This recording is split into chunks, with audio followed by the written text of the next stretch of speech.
আমি আর হাসান 1 বছর live together করেছি। উনি অভিনেত্রী স্বাগতা। বাংলাদেশের মতো দেশে বিয়ের আগে 1 বছর লিভ টুগেদার করেছেন তিনি। সেটা আবার মিডিয়ার সামনে ফলাও করে ঘোষণাও দিয়েছেন। সে সময় তিনি বলেন, আমি আর হাসান 1 বছর লিভ টুগেদার করেছি, তারপর দুজনকে পার্টনার হিসেবে পছন্দ করেছি। বিষয়টি জানানোর পর 6 মাস আগে বেশ সমালোচনার মুখেও পড়েন তিনি। এক আইনজীবী উকিল নোটিশও পাঠিয়েছিলেন তাকে।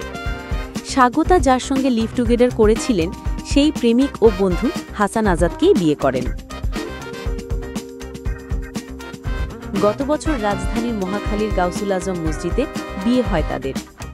নতুন খবর হচ্ছে, স্বাগতা আদার মা হয়েছেন। থাইল্যান্ডের একটি হাসপাতালে কন্যা সন্তানের জন্ম দিয়েছেন এই অভিনেত্রী।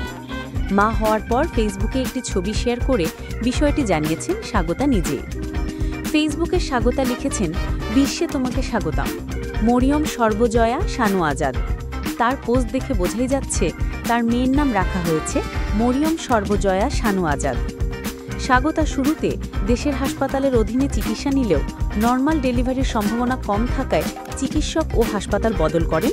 পরে চিকিৎসার জন্য থাইল্যান্ডে চলে যান।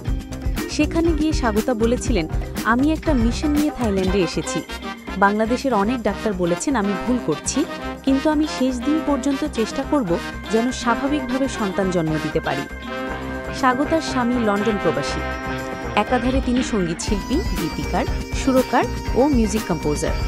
পাশাপাশি তিনি যুক্তরাষ্ট্রের কলম্বিয়া ইউনিভার্সিটি থেকে উচ্চশিক্ষা ও পিএইচডি সম্পন্ন করেছেন। বর্তমানে তিনি একজন সফল ব্যবসায়ী।